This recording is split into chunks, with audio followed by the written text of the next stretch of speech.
Hello friend, welcome back to maths की नई दुनिया। आज के इस वीडियो में हम यह जानेंगे कि कैसे चुना जाता है भारत का राष्ट्रपति। भारत के राष्ट्रपति जी का चुनाव बहुत ही नज़दीक आ चुका है और जुलाई महीने के लास्ट में हम लोगों को देश के एक नए राष्ट्रपति के रूप में मिलेंगे। तो हम लोग ये जानते हैं कि भारत के राष्ट्रपति का जो चुनाव का प्रोसेस होता है वो क्या होता है, और राष्ट्रपति जी के बारे में कुछ हम लोग रोचक जानकारी जानेंगे जो हमारे आने वाले एग्जाम के लिए बहुत ही इम्पोर्टेंट होगा। चलिए मैं वीडियो को शुरू करता हूँ।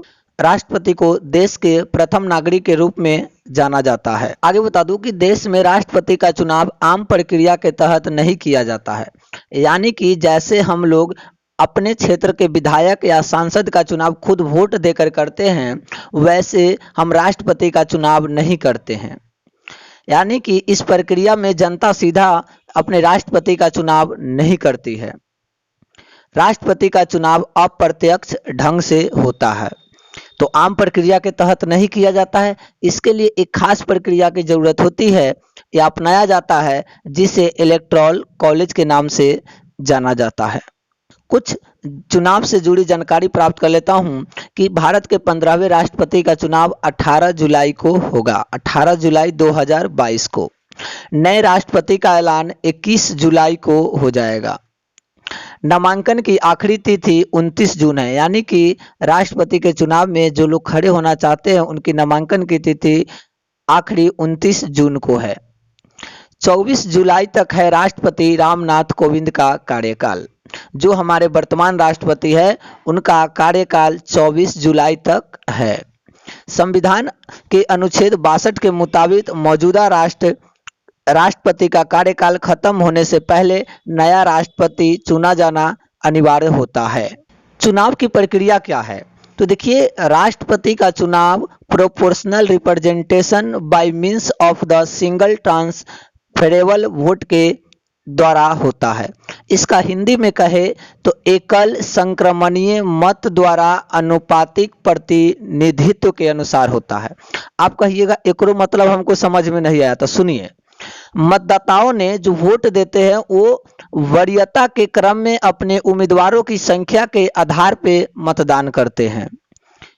मतदाताओं ने जो वोट किया है उसने वरीयता के क्रम में, वरीयता का क्रम का मतलब होता है कि उन्होंने सबसे ज्यादा पसंद किसको किया है उसके सामने 1 लिखेंगे।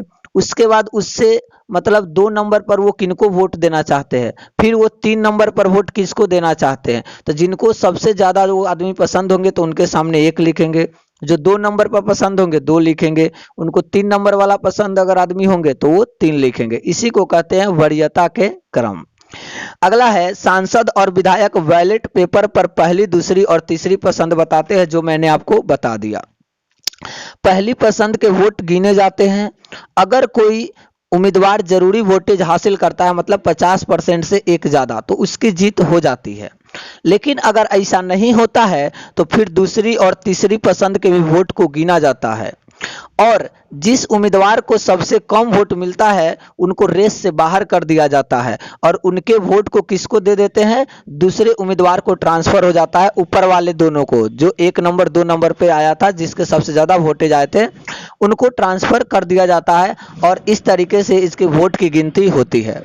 अब आपके दिमाग में आएगा कि ये वोट जो देते हैं ये कौन कौन लोग होते हैं। आज से विधायक चुन के जाते हैं, विधानसभा के सदस्य, वहां से सांसद और वोट देते हैं, राज्यसभा के भी सदस्य वोट देते हैं। लेकिन राष्ट्रपति द्वारा मनोनीत राज्यसभा के 12 सदस्य वोटिंग में भाग नहीं लेते हैं। लोकसभा के द्वारा राष्ट्रपति के द्वारा मनोनीत लोकसभा के जो 2 सदस्य होते हैं वो भी वोटिंग में भाग नहीं लेते, मतलब उनको वोट देने का अधिकार नहीं है। एक और बात, विधान परिषद वाले जो भी राज्य है उनके भी सदस्य इस वोटिंग में भाग नहीं लेते हैं। अब बात आती है कि कौन चुनता है राष्ट्रपति। तो अमेरिका की तरह इलेक्टोरल कॉलेज ही चुनता है भारत की राष्ट्रपति निर्वाचक मंडल। इलेक्टोरल कॉलेज कौन, तो अभी मैंने आपको बता दिया किसको किसको मिलाकर बनता है। लोकसभा और राज्यसभा के निर्वाचित सदस्य और राज्य से आए हुए विधानसभा के निर्वाचित सदस्य।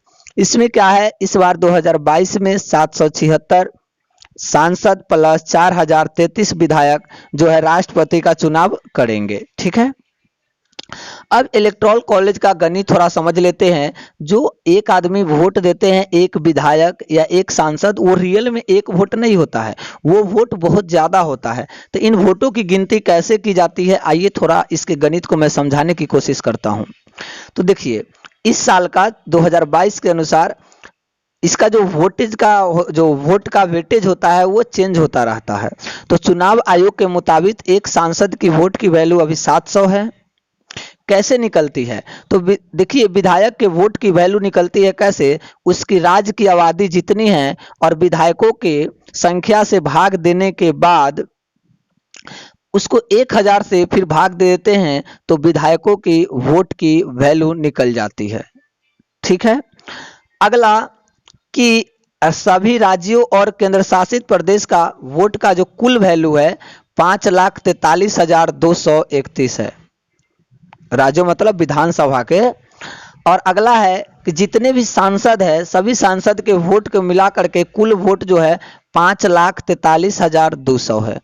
यहाँ आपके दिमाग में आएगा कि सब कुछ बताए हैं, लेकिन विधायक का भी बता दिए तो सांसद का काहे नहीं बताए हैं।